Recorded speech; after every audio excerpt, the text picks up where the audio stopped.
नमस्कार साथियों, जय हिंद। साथियों, मैं संजय सर आपका टीचिंग विद एग्जाम अड्डा के यूट्यूब प्लेटफार्म पर स्वागत करता हूं। साथियों, आज का हमारा टॉपिक है व्यक्तिगत विभिन्नताएं। देखिए, इस टॉपिक से सुपर टेट में हर बार क्वेश्चन आते हैं और यह टॉपिक हमारे सुपर टेट के सिलेबस में सबसे ऊपर ही मेंशन है।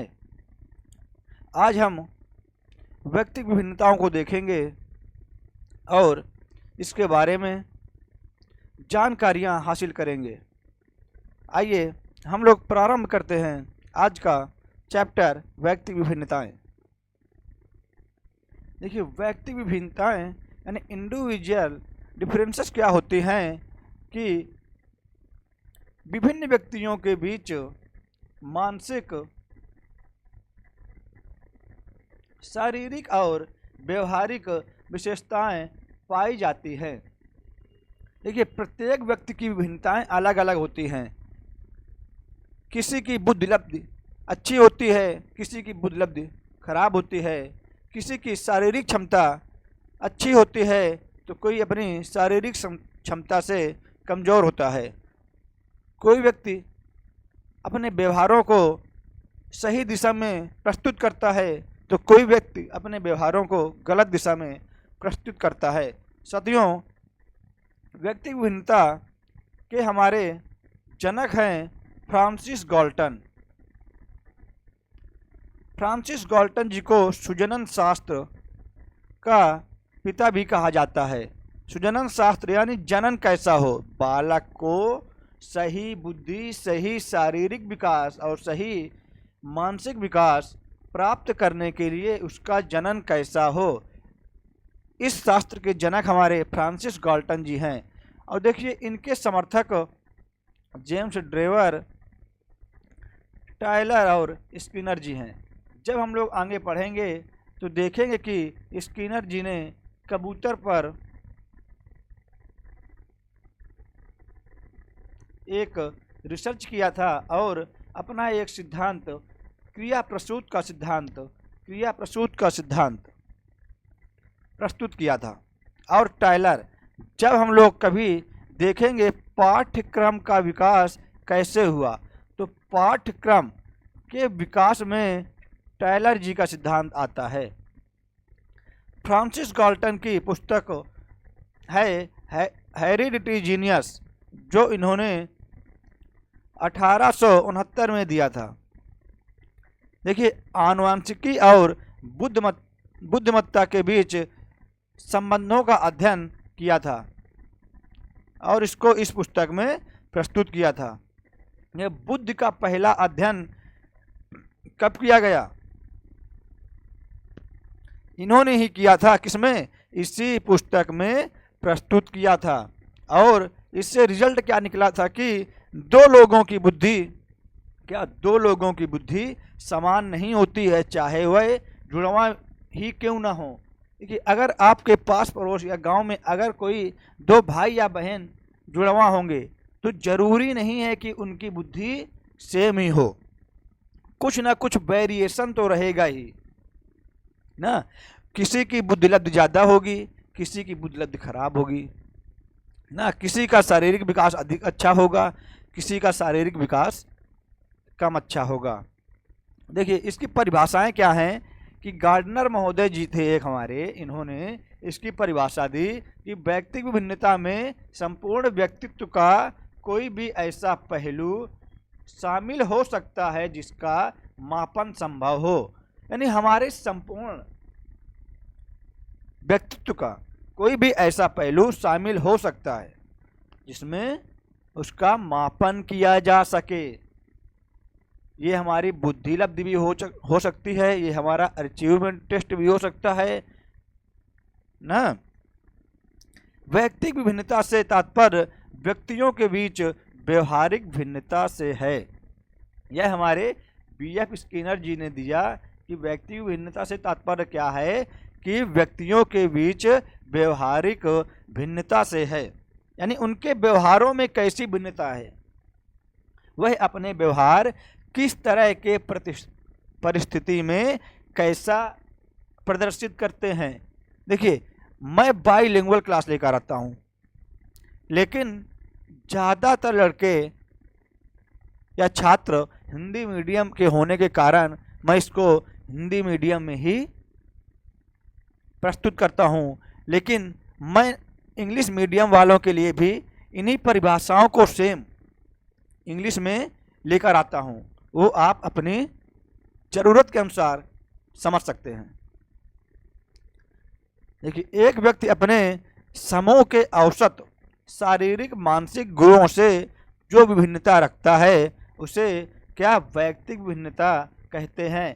क्रो एंड क्रो जी ने दिया था कि एक व्यक्ति अपने साथ के अपने समूह के लोगों से यानी अपने समाज के लोगों से जैसे औसत यानी कुछ ना कुछ शारीरिक और मानसिक गुणों से भिन्नता रखता है। न सभी के गुण, सभी के शारीरिक विकास, सभी का मानसिक विकास, सभी के व्यवहार सेम नहीं हो सकते, कुछ न कुछ इनमें अंतर रहेगा ही। देखिए, स्किनर महोदय जी थे, इन्होंने वैयक्तिक भिन्नता के विशेषताएं बताए थे। वैयक्तिक भिन्नता की विशेषताएं क्या होती हैं। देखिए, विचलनशीलता, विचलनशीलता क्या होती है। जब विचलन हो, जब वेरिएशन हो, जब सेम ना हो ना, इन्होंने बताया कि इसकी विशेषता विचलनशीलता है, यानी कि दो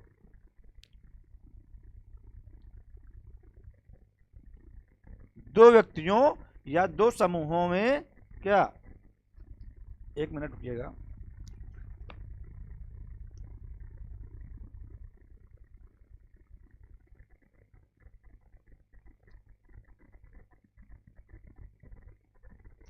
दो व्यक्ति या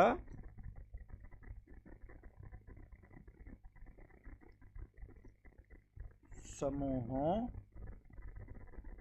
के गुण यानी क्वालिटियां सेम नहीं हो सकती, सेम नहीं हो सकती हैं, सेम नहीं होती। यानी दो व्यक्ति और दो समूहों के जो गुण होते हैं वो सेम नहीं हो सकते हैं। और प्रतिमानता में इन्होंने बताया कि क्या होता है कि प्रकृति सामान्य गुणों का वितरण करती है। क्या, प्रकृति हमारी जो होता है, प्रकृति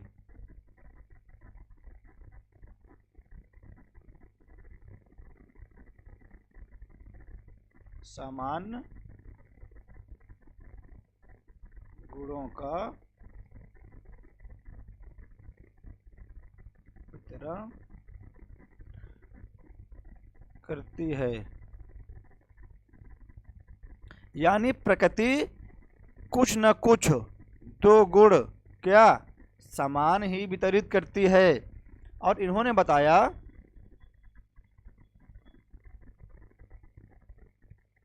कि वृद्धि की दर, यानी कि दो व्यक्तियों या समूहों में वृद्धि की दर भिन्न भिन्न होती है, यानी अलग अलग होगी। देखिए, दो व्यक्तियों या समूहों के बीच जो उनकी वृद्धि की दर होगी वह हमारी हमेशा भिन्न होगी, और इनके सीखने की गति जो होगी,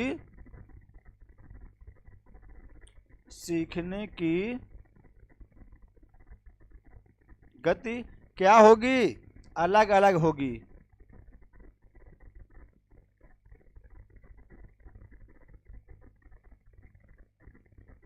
भाई, सब लोग सेम तरह से नहीं सीख सकते हैं। कोई जल्दी सीख जाएगा, कोई देर में सीखेगा, कोई ज़्यादा प्रयास करने के बाद सीखेगा, कोई थोड़े से ही प्रयास में सीख जाएगा। ये उनकी बुद्धि लब्धि के कारण होता है।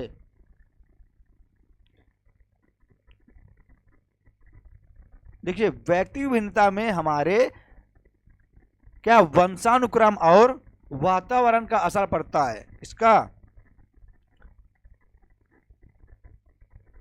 वंशानुक्रम और वातावरण का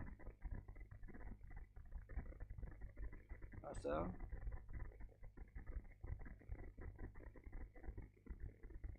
पड़ता है। देखिए क्या होता है कि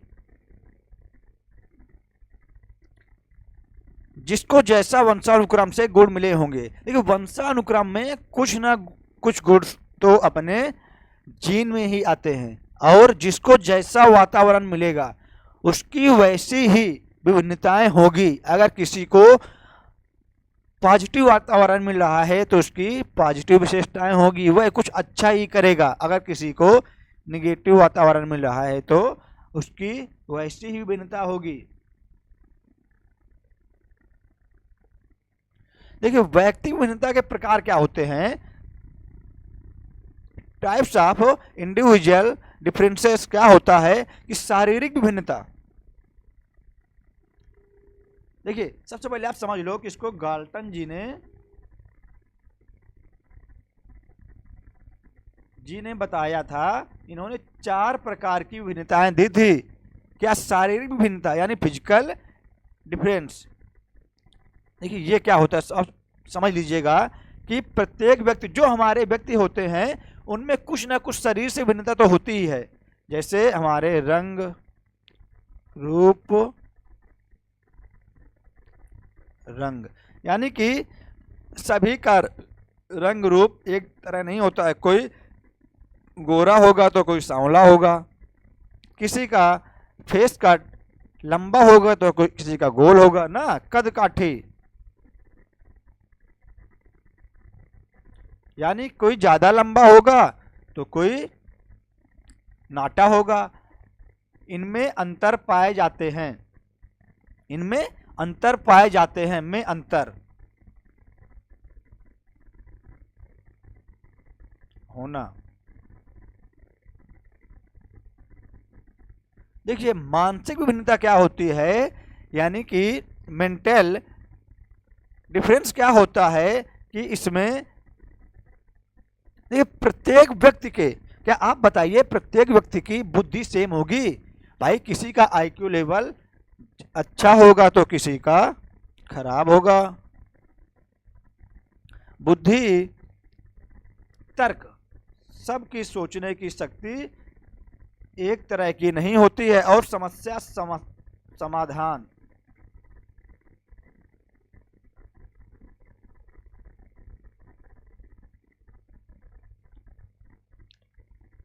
आदि में अंतर पाए जाते हैं। मतलब कि आदि चीजों में कुछ न कुछ विभिन्नता होती है। देखिए संवेगात्मक विभिन्नता क्या होती है, इमोशनल डिफरेंसेस क्या होते हैं। देखिए इसमें संवेगों में जब विभिन्नता हो, यानी कोई व्यक्ति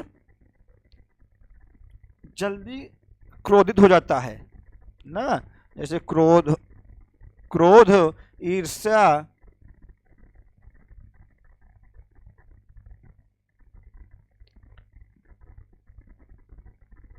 प्रसन्न चित्त, जब इन सब चीजों में विभिन्नता पाई जाए तो ये हमारी क्या होती है, संवेगात्मक विभिन्नता। और व्यक्तिगत विभिन्नता क्या होती है? देखिए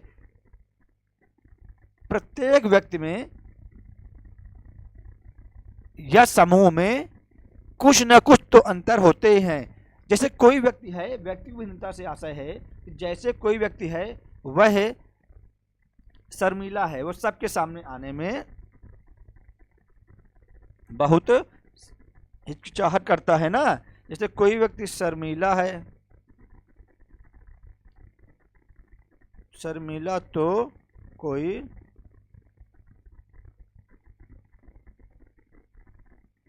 मिलनसार होता है ना। चलिए आगे देखते हैं।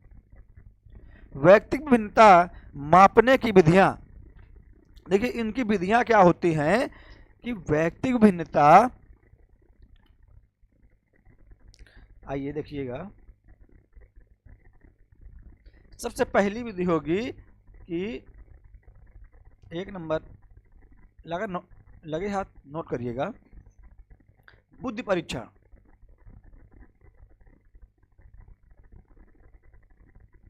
इसकी पहली विधि होगी बुद्धि परीक्षण।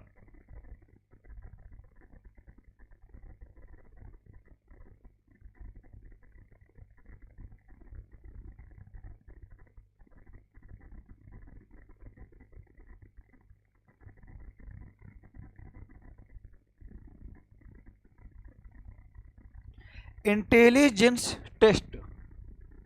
देखिए सभी, मैंने बताया आपको कि व्यक्ति भिन्नता कैसे हम दो व्यक्तियों, समूहों या बालकों के बुद्धि का परीक्षा करके उनके विभिन्नता को ज्ञात करेंगे कि उनमें कितनी भिन्नता है। कोई व्यक्ति क्रिएटिव थिंकिंग का है तो कोई डर है, यानी कोई कम क्रिएटिव है ना। देखिए इसका एक फार्मूला होता है। देखिए जब हम लोग बुद्धि पढ़ेंगे तब हम लोग बुद्धि परीक्षण को एकदम सही से कवर करेंगे, लेकिन अभी के लिए केवल इसका एक फार्मूला हम देख लेंगे। IQ बराबर मेंटल एज।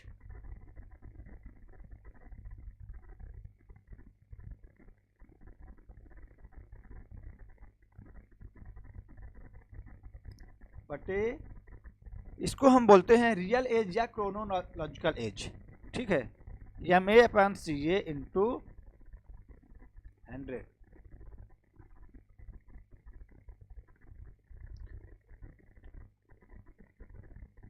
इस फार्मूले के माध्यम से हम किसी व्यक्ति का बुद्धि परीक्षण कर सकते हैं। देखिए IQ क्या होता है, इसका फुल फॉर्म क्या होता है, इंटेलिजेंट क्वोशिएंट। बहुत सारे लोगों को तो यही नहीं पता होता है कि इसका फुल फॉर्म क्या होता है, बस बता देंगे IQ। लेकिन हम लोग ऐसा नहीं करेंगे, हम लोग हर छोटा छोटा फैक्ट सही से देखते हुए चलेंगे।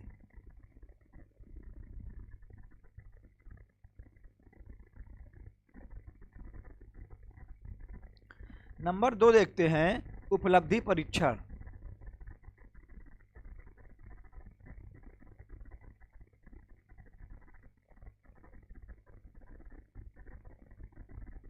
इसमें उनकी उपलब्धियों का परीक्षण किया जाता है कि उसने अभी तक क्या हासिल किया, क्या क्या उपलब्धियां प्राप्त की ना। फिर उनमें उनकी विभिन्नता देखी जाती है। इसको हम बोलेंगे अचीवमेंट टेस्ट। इंग्लिश वाले लोग नोट करिएगा, अचीवमेंट टेस्ट। देखिए इसका भी एक फार्मूला होता है, अचीवमेंट टेस्ट बराबर यानी कि AT बराबर एजुकेशनल एज। एजुकेशनल अपन रियल एज बोल दें या फिर CA क्रोनोलॉजिकल एज इंटू 100। इस फार्मूले के माध्यम से हम किसी की उपलब्धियों का परीक्षण कर सकते हैं। आइए और देखते हैं,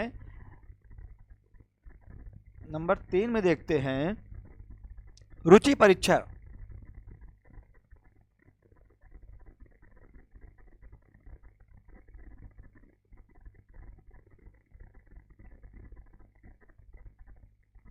इंटरेस्ट टेस्ट। देखिए इसमें क्या होता है, इसमें हम किसी की रुचियों का, किसी के इंटरेस्टेड को मापते हैं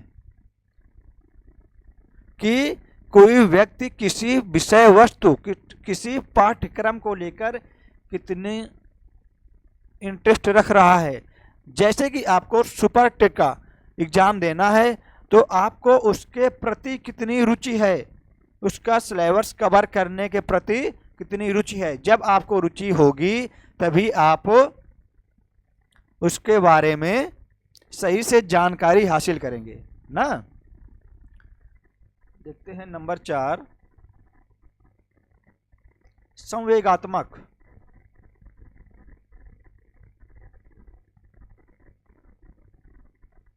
परीक्षा।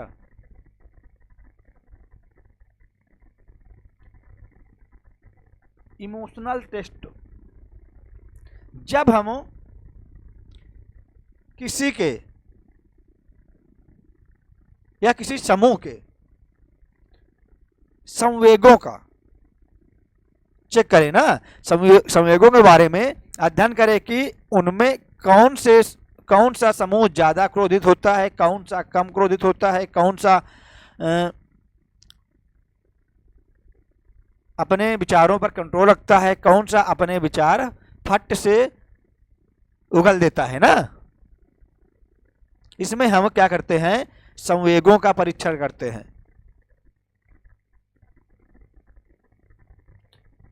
व्यक्तित्व परीक्षण,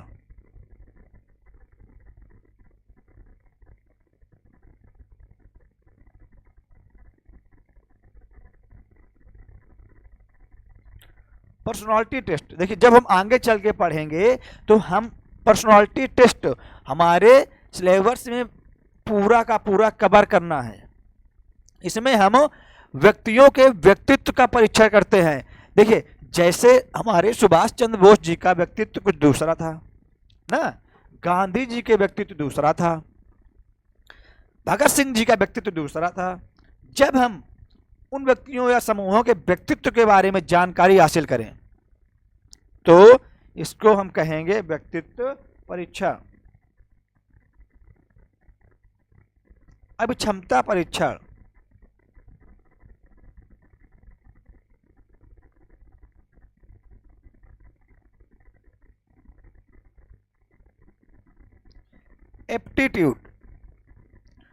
एप्टीट्यूड टेस्ट।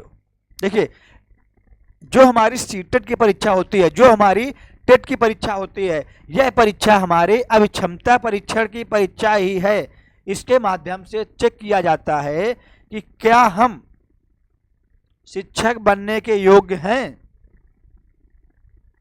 क्या हमारे इमोशंस उतना डेवलप हुए हैं कि हम शिक्षक बन सकते हैं, क्या हमारा व्यक्तित्व इस लायक है कि हम शिक्षक बन सकते हैं। तो ऐसे ही प्रश्नों को पिरोकर हमारे टेट या सीटेट की परीक्षा में उपलब्ध कराए जाते हैं और उनके माध्यम से पता लगाते हैं कि हाँ, आप शिक्षक बनने योग्य हैं या नहीं ना। इसका एग्जाम्पल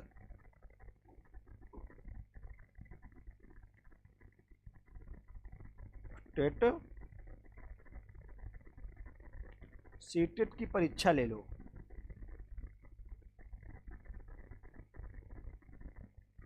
चलिए आगे देखते हैं। व्यक्तिगत विभिन्नता को प्रभावित करने वाले कारक, ऐसे कौन कौन से कारक हैं भाई जो हमारे व्यक्तिगत विभिन्नता को प्रभावित कर सकते हैं। सबसे पहले तो हमारी शिक्षा हो गई।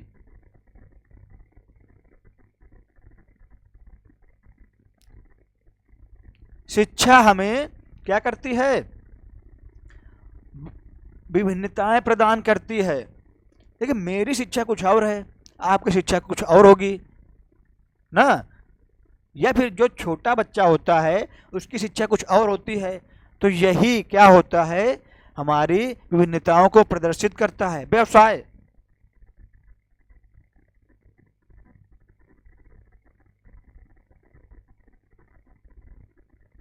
भाई किसी की दुकान मान लो पान बेचने की है, किसी की दुकान कपड़े बेचने की है ना, किसी की दुकान फास्ट फूड बेचने की है तो इन सब के व्यवसायों में अंतर हुआ ना।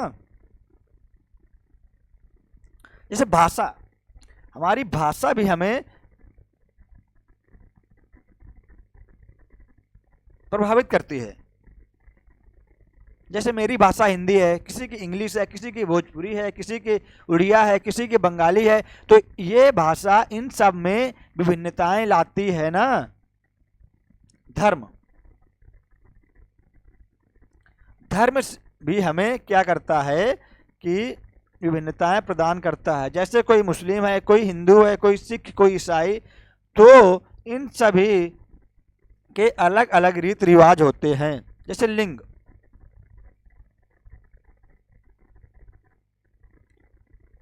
पुल्लिंग यानी पुरुष स्त्री ना, ये भी हमें व्यक्तिगत भिन्नताएं प्रदान करते हैं कि पुरुषों का रहन सहन और स्त्रियों का रहन सहन कैसा होगा। इन सब में बहुत ज़्यादा विभिन्नताएं होती हैं। रुचि ले लो, रुचियां हमारी, इंटरेस्ट हमारे भी हमको क्या अंतर प्रदान करते हैं। जैसे हमारी बुद्धि, कोई प्रखर बुद्धि उपलब्धि का है।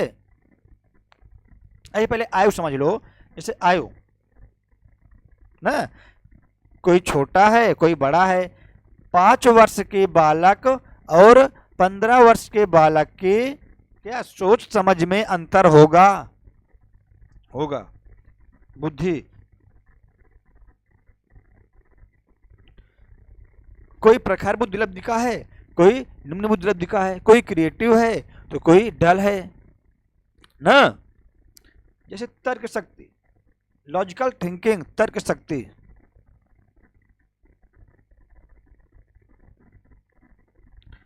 व्यक्तियों को सोचने की क्षमता भी उनमें अंतर लाती है।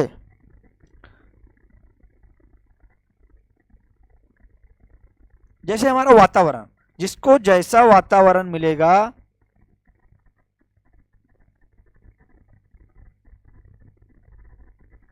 वह वैसी ही क्रियाएं करता है। क्या होता है कि कभी कभी तो वातावरण हमारा जीन जो हमें वंशानुक्रम से मिले हैं गुणों, उनको भी बदल सकता है। ऐसा संभव ही नहीं है, लेकिन कभी कभी हो जाता है कि कुछ अंतर प्रदान कर देता है। जैसे अधिगम, लर्निंग, किसी व्यक्ति के सीखने की क्षमता अच्छी है तो किसी की खराब है। कोई जल्दी सीख लेता है तो कोई देर में सीख पाता है। और भी हमारे अन्य कारक भी हैं, लेकिन ये हमारे मुख्य कारक रहे जो हमारे व्यक्तिगत भिन्नता को ज़्यादा प्रभावित करते हैं। अब देखिए, व्यक्तिगत विभिन्नता के आधार पर शिक्षण की विधियां। देखिए, इससे ये जो शिक्षण विधियां हैं, इनसे क्या होता है कि जो हमारी पेडागॉजी होती है उसमें क्वेश्चन आते हैं। मैंने अभी एक क्वेश्चन पोस्ट किया था अपने यूट्यूब चैनल में, उसमें मैंने टेट की पेडागॉजी से क्वेश्चन लिया था, जिसमें ये पूछा गया था कि कौन सी विधि व्यक्तिगत भिन्नता के मापने की विधियां हैं। देखिए, डाल्टन विधि हमारी क्या है, व्यक्तिगत भिन्नता के मापने की विधि हो गई। इसके प्रतिपादक थे हमारे हेलन पार्क हर्स्ट ना।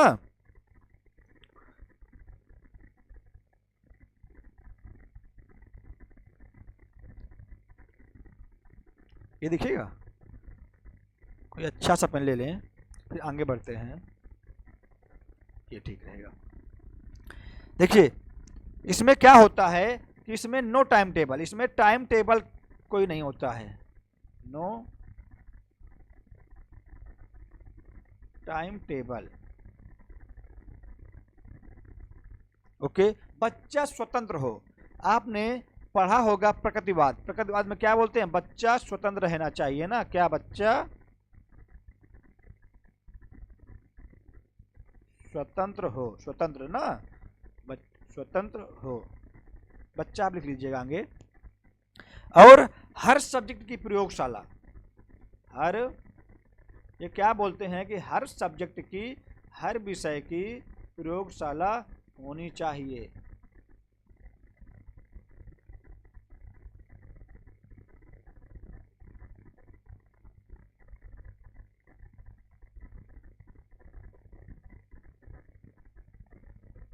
अब देखिए, हमारी आती है प्रोजेक्ट मेथड। इसको दिया था हमारे किलपैट्रिक जी ने। देखिए, प्रोजेक्ट में क्या होता है, इसमें किसको बढ़ावा दिया गया, इसमें बढ़ावा दिया गया करके सीखने को, करके सीखने को।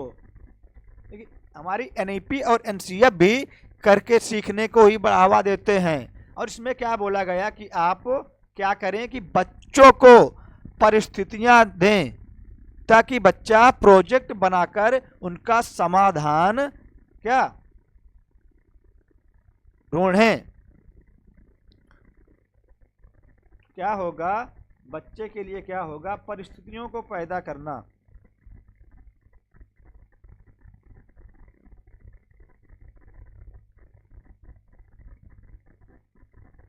को देना ना। देखिए ड्रैकोली, ये ड्रैकोली क्या है, ये ड्रैकोली हमारा मैथड जो है ये डेविड ड्रैकोली जी ने दिया था। ये हमारे ये देखिए, ये बता दूं मैं आपको कि ड्रैकोली जी क्या बेल्जियम के एक प्रोफेसर थे ना। इन्होंने क्या बोला कि बच्चे को उसकी क्षमता और रुचि के अनुसार, बच्चे को क्या, बच्चे को उसकी क्षमता और रुचि के अनुसार सिखाना,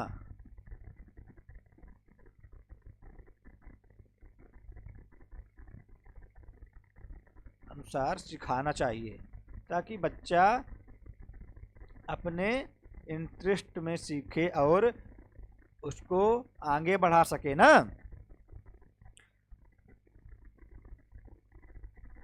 और क्या हुआ, चलिए ये आगे देखते हैं।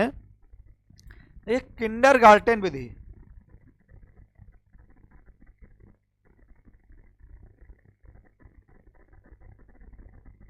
किंडरगार्टन गार्टन होता है, ठीक है।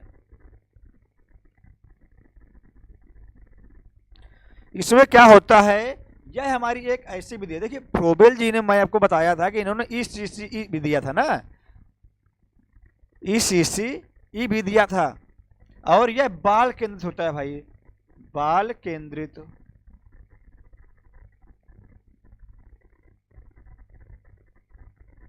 यह शिक्षण विधि बालक पर केंद्रित होती है।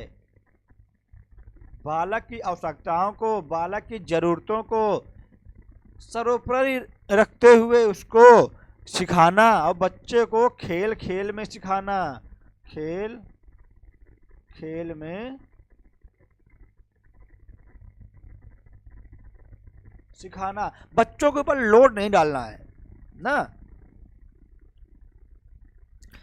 देखिए वेनेटिका,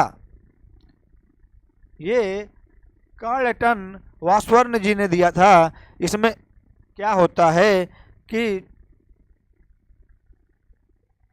इसमें किसी भी पाठ्यक्रम को जब हम बच्चे को सिखाते हैं ना, तो उसको हम छोटी छोटी इकाइयों में बांट कर सिखाते हैं, छोटी छोटी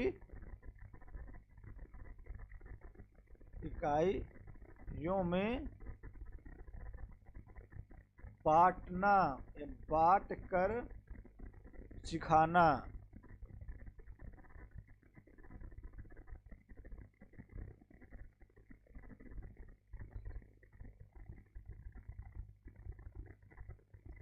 और इसमें क्या बता, और इसमें क्या सिखाया जाता है कि बच्चा क्या करे, अपने गति से हर यूनिट को सीखे। बच्चा अपनी गति से,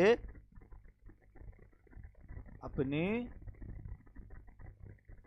गति से हर पार्ट या यूनिट को सीखे।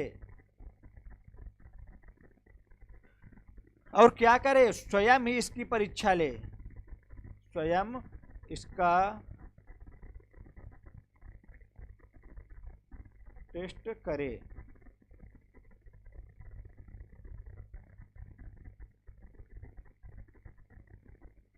ठीक, अब हमारी आती है ह्यूरिस्टिक।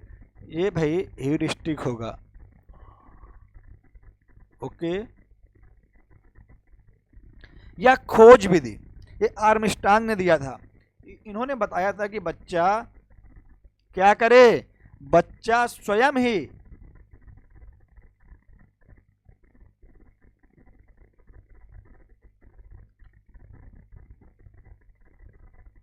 निरीक्षण करे, और सीखे। निरीक्षण करके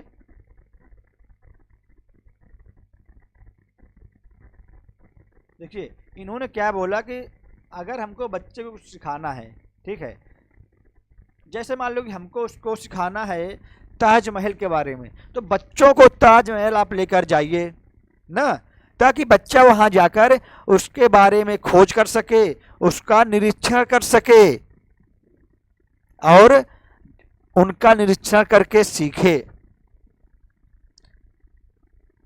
अगर आप वहां लेकर नहीं जाते हैं तो बच्चे को पूरे उससे संबंधित चार्ट एक दीजिए जिसमें ताजमहल के बारे में सारे चित्र प्रदर्शित किए गए हों, ताकि बच्चा उनके माध्यम से सीख सके।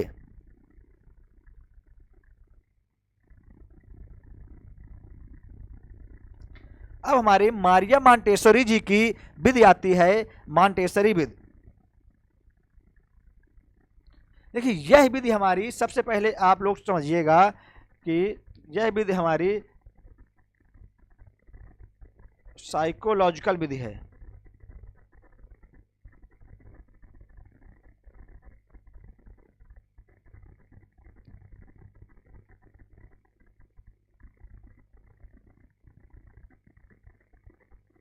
और इन्होंने बताया था, क्या बताया कि बच्चा जो होता है ना, वह अपनी, बच्चा क्या करे, अपनी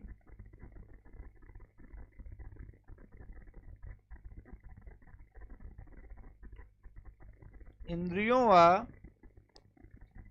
जो उसका व्यवहारिक उपकरण होते हैं जिसके माध्यम से वह व्यवहार करता है, सीखता है, व्यवहारिक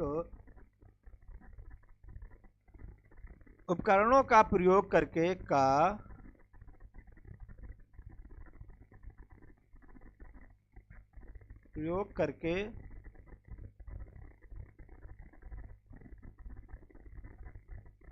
सीखे। देखिए आप फिर समझिएगा ये विधियां हमारी क्या होती हैं। डाल्टन विधि में कोई टाइम टेबल नहीं था, नो टाइम टेबल, बच्चे को स्वतंत्र रहने दो, बच्चे को फ्री रहने दो। और क्या बताया कि हर विषय की प्रयोगशाला स्थापित करो, उसमें बच्चे को सिखाओ ना। अगर हमें उसको हिंदी सिखाना है तो हिंदी की प्रयोगशाला में बोलने, वॉइस रिकॉर्ड करने के यंत्र आते हैं, बच्चा उनमें वॉइस रिकॉर्ड करेगा, फिर उनको सुनेगा कि हाँ वह कितना सही से उच्चारण करता है ना। और किलपैट्रिक विधि हमारी जो है, किलपैट्रिक जी की जो हमारी प्रोजेक्ट मेथड है, इसमें बच्चे को करके सीखने पर छोड़ दिया जाता है और बच्चे को ऐसी परिस्थितियां दी जाती है जिससे वह स्वयं समस्याओं को समाधान कर सके, उन परिस्थितियों के बारे में क्या निदान सोच सके। और हमारे बेल्जियम के जो प्रोफेसर थे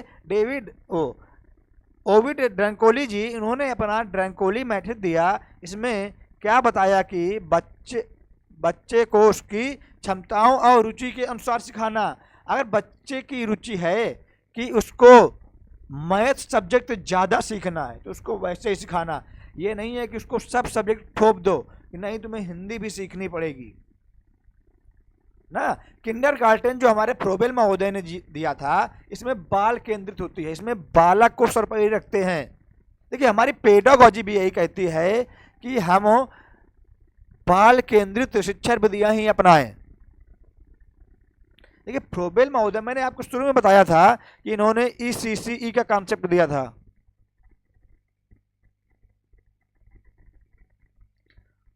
अर्ली चाइल्डहुड केयर एजुकेशन ना। देखिए वेनेटिका विधि हमारी जो है, इसमें क्या होता है कि छोटी छोटी इकाइयों में बांटकर बच्चे को सिखाना चाहिए और उसको अपनी गति के अनुसार सीखने देना चाहिए। और जब वो सीख ले तो उसको बोलो कि वह स्वयं इसका टेस्ट करे कि उसने कितना सीखा। देखिए ह्यूरिस्टिक विधि हमारी जो आती है आर्मस्ट्रांग जी की, इसमें बच्चा स्वयं निरीक्षण करके सीखे। मैंने आपको एग्जाम्पल दिया किसका, आगरा के ताजमहल का।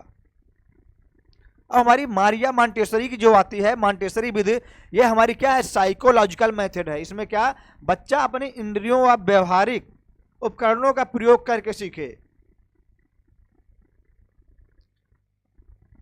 अब हम आगे देखेंगे कि व्यक्ति विभिन्नता का शिक्षा में उपयोग हम कैसे कर सकते हैं।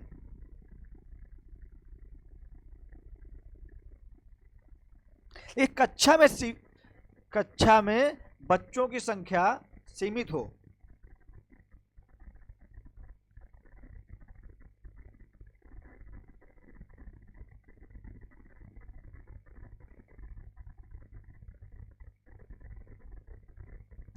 बच्चों की सीमित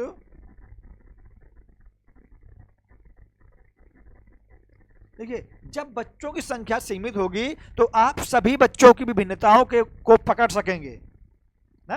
अगर ज्यादा बच्चे होंगे तो आप सभी बच्चों की विभिन्नताओं के बारे में अध्ययन कर ही नहीं पाएंगे।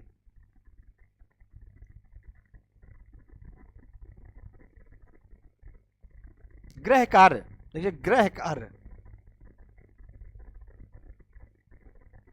हम बच्चों को उनकी विभिन्नताओं के अनुसार गृह कार्य दें।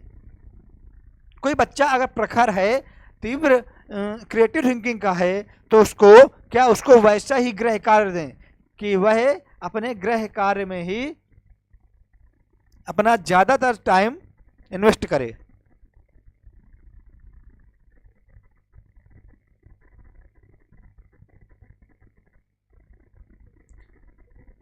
देखिए, बहुउद्देशीय विद्यालय होने चाहिए। क्या होना चाहिए? बहुउद्देशीय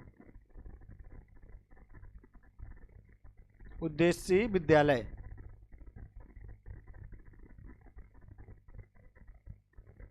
एक विद्यालय में बहुत से पाठ्यक्रम संचालित होने चाहिए ना। उसमें समावेशी शिक्षा को भी जोड़ लेना चाहिए।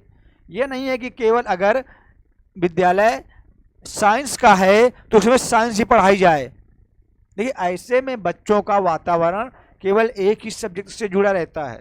अगर आपके बहुउद्देशीय विद्यालय होंगे तो बच्चा अपने आसपास के वातावरण में देखेगा कि हाँ, यहाँ पर आर्ट की क्लासें चल रही हैं, इनके सब्जेक्ट क्या क्या हैं, यहाँ पर कुछ और चल रहा है, यहाँ म्यूजिक चल रहा है, तो इनके विषय क्या क्या हैं, ये लोग कैसे सीखते हैं। तो बच्चा इनसे अपनी विभिन्नताएं को और भी अच्छे लेवल तक पहुँचाता है कि हाँ, हम इनसे कैसे डिफरेंस हैं।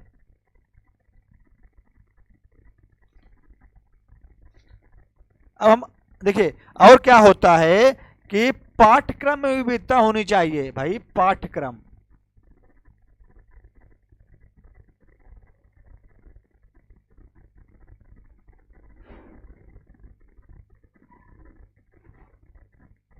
देखिए, बच्चे को उसकी जरूरत के अनुसार पाठ्यक्रम को बनाया जाना चाहिए ना। जैसी उसकी जरूरतें हों वैसा पाठ्यक्रम होना चाहिए। ऐसा ना होना चाहिए कि हम अपने आराम के लिए उनको हम ऐसा पाठ्यक्रम दे दें कि बच्चा दिन भर किताबों में ही घुसा रहे। ऐसा नहीं करना चाहिए।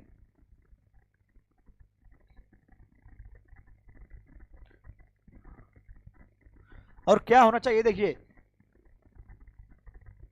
शिक्षण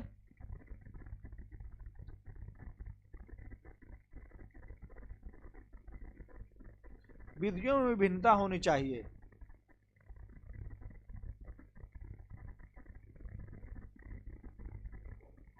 देखिए, पेडागॉजी हमें शिक्षा विधियों में भिन्नता ही सिखाता है ना। मैथ वाले बच्चे को कैसे मैथ पढ़ाना है, साइंस वाले बच्चे को कैसे साइंस पढ़ाना है, इन सब की शिक्षा विधियां अलग अलग होनी चाहिए। अगर बच्चा फिर भी नहीं सीख पाता है तो उसको उसकी ज़रूरत के अनुसार से सिखाना चाहिए।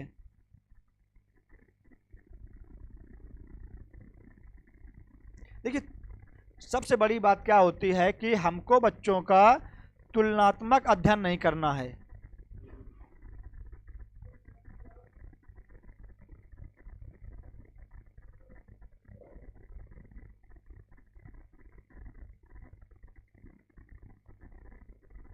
देखिए, बच्चों के बीच हमें तुलना नहीं करनी है। किसी की बुद्धि लब्धि अच्छी होती है वो जल्दी सीख लेगा, किसी की बुद्धि लब्धि कम प्रखर होती है वो देर में सीखेगा। अगर हम उनके मध्य क्या तुलना करेंगे कि आप बहुत लेट सीखते हैं, आप बहुत जल्दी सीखते हैं, तो उनके मन में एक सामाजिक कुंठा उत्पन्न होगी जो बालक को प्रखर विकास करने में बाधक बनेगी। साथियों, आज के लिए इतना ही। अगर आपको हमारी क्लास अच्छी लगी हो तो हमारे चैनल को सब्सक्राइब करना मत भूलें। जय हिंद, धन्यवाद।